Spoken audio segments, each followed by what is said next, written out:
Halo sahabat semua, terima kasih sudah mampir dan menonton video ini. Semoga Anda selalu dalam keadaan sehat dan bahagia, dimanapun berada. Di video kali ini, kita akan menyuguhkan sebuah pertandingan yang benar-benar sayang untuk dilewatkan, penuh ketegangan, strategi, dan kejutan menarik.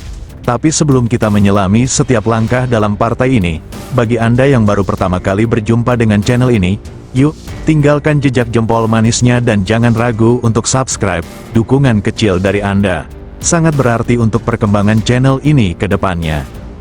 Partai catur yang akan kita bahas kali ini dimainkan oleh seorang Grandmaster muda yang sangat berbakat, Nodirbek Abdusattorov. Ia berhadapan dengan pemain senior, Viktor Michalevski, dalam pertandingan yang berlangsung pada tanggal 26 Desember tahun 2021.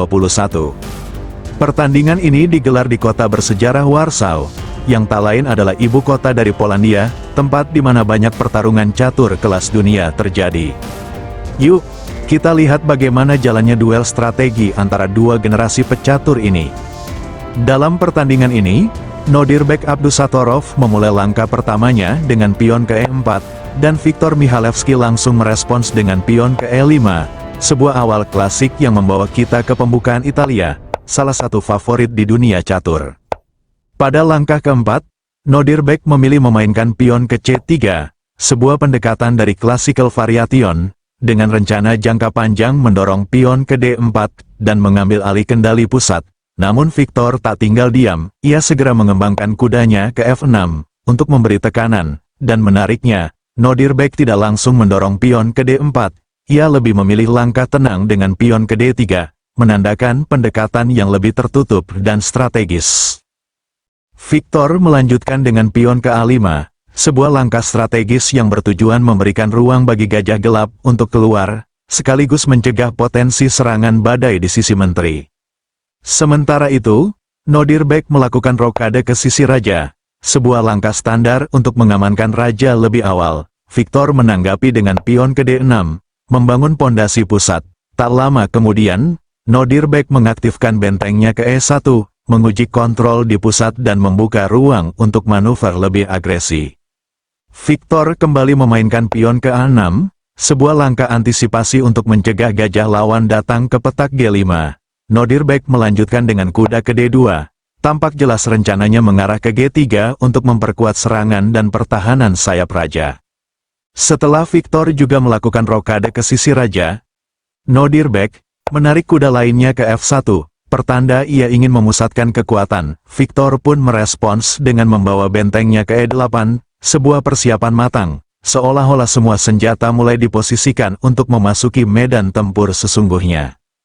Nodirbek akhirnya memajukan kuda ke G3, dan Viktor mundurkan gajahnya ke B6, sebuah langkah pencegahan agar jika sewaktu-waktu Nodirbek mendorong pion ke D4, ia tidak mendapat tekanan langsung dari gajah. Ini adalah catur tingkat tinggi, penuh perhitungan dan ketegangan. Permainan berlanjut dengan dorongan pion ke A4 dari Nodirbek, sebuah langkah aktif untuk membuka ruang dan menciptakan ketegangan di sayap menteri. Viktor pun menjawab dengan gajah ke E6, mencoba melawan takdir yang mulai memburuk. Tujuan langkah ini jelas, menukar gajah terang milik Nodirbek. Seperti yang sudah saya sampaikan sebelumnya, gajah terang milik Nodirbek memang sangat kuat, karena setelah Viktor melakukan rokade ke sisi raja, posisi rajanya kini berada di petak terang, dan jika tidak hati-hati, gajah terang ini bisa menjadi mimpi buruk.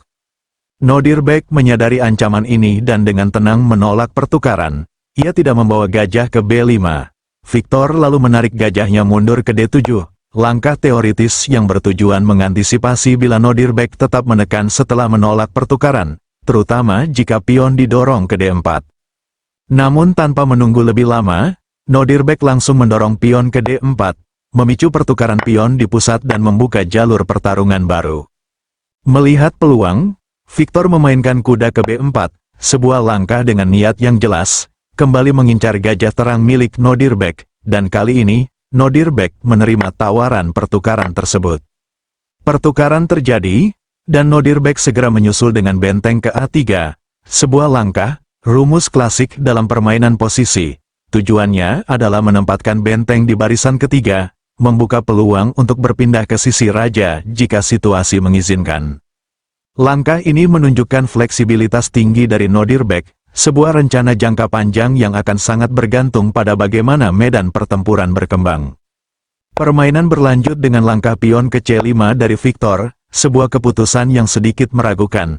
Langkah ini melemahkan pertahanan pusat dan membuka celah bagi lawan untuk mengambil inisiatif.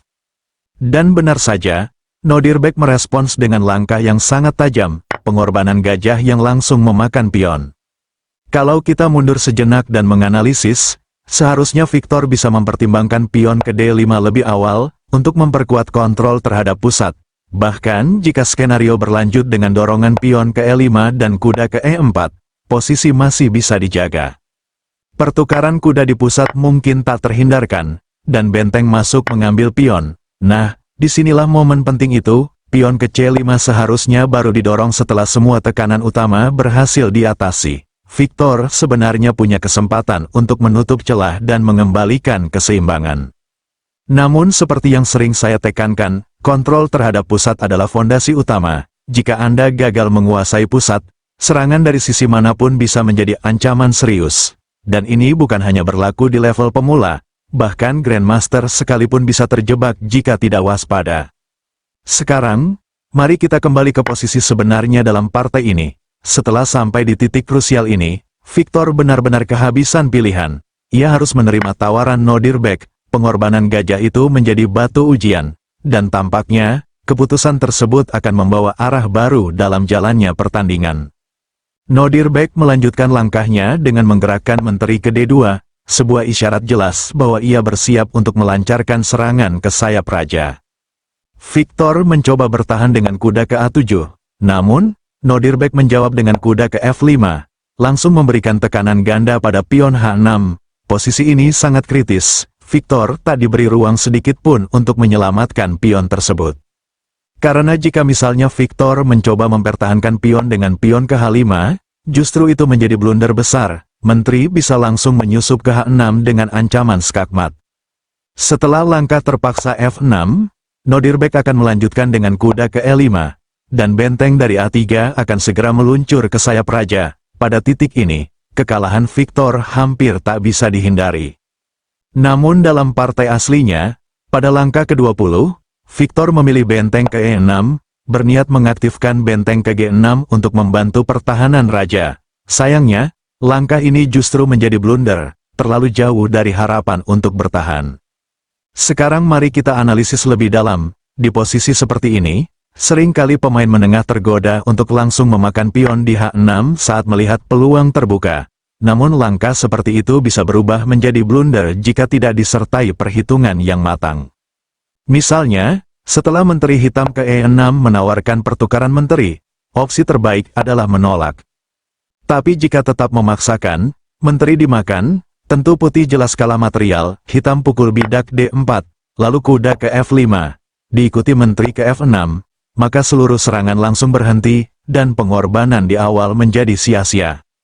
Dari sini kita belajar, bahwa dalam permainan catur, terutama ketika merancang sebuah pengorbanan, kita harus menahan ambisi dan berpikir lebih hati-hati.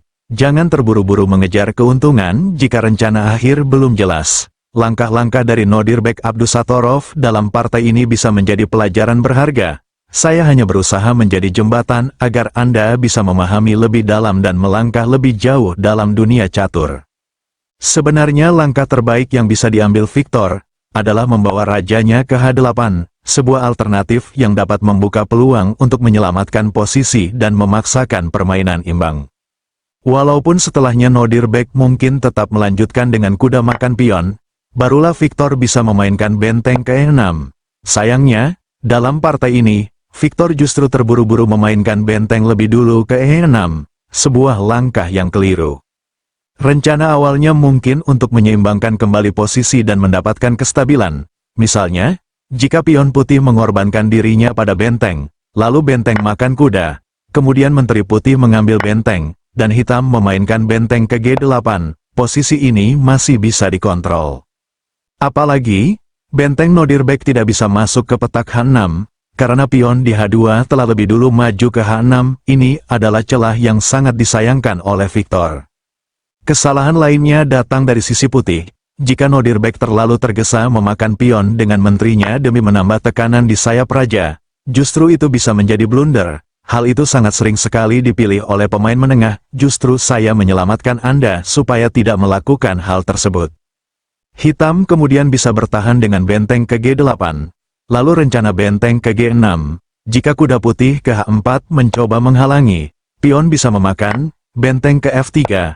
Lalu menteri ke F6, menawarkan pertukaran serangan putih pun berhenti total.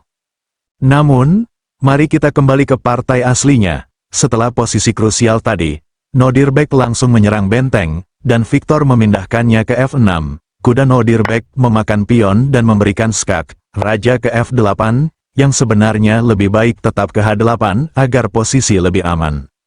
Pion di H6 kini menjadi tembok yang justru menghalangi benteng putih masuk lewat jalur H, dan ini menjadi penghalang serius bagi Nodirbek sendiri. Disinilah maunya, Victor bisa melihat hal ini sedikitnya dapat memperpanjang permainan. Namun, serangan belum usai, kuda Nodirbek menekan benteng, dan Victor memindahkannya ke G6. Tapi kesalahan kembali terjadi, Victor justru memilih benteng ke G5, sebuah langkah yang tak memperhitungkan ancaman kuda ke F6.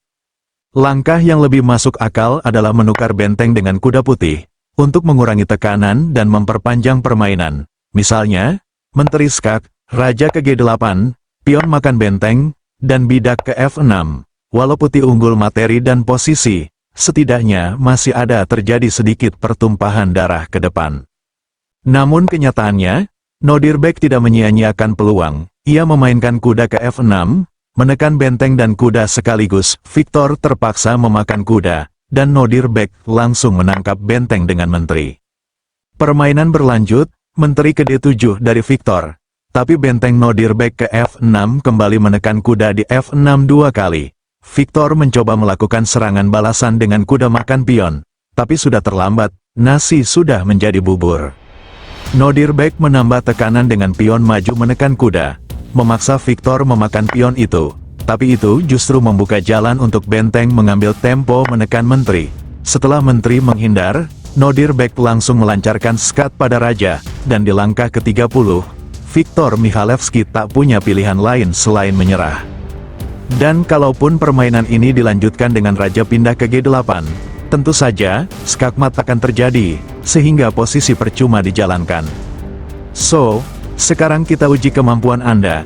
Jika kita lihat sekilas posisi ini, permainan tampak seimbang, tapi justru dari struktur yang tampak tenang itu, hitam bisa terkena skakmat hanya dalam 3 langkah. Bagi Anda yang sudah tahu jawabannya, coba tulis di kolom komentar, mungkin posisi ini pernah Anda temui saat bermain, tapi kesempatan emas itu sempat terlewatkan begitu saja.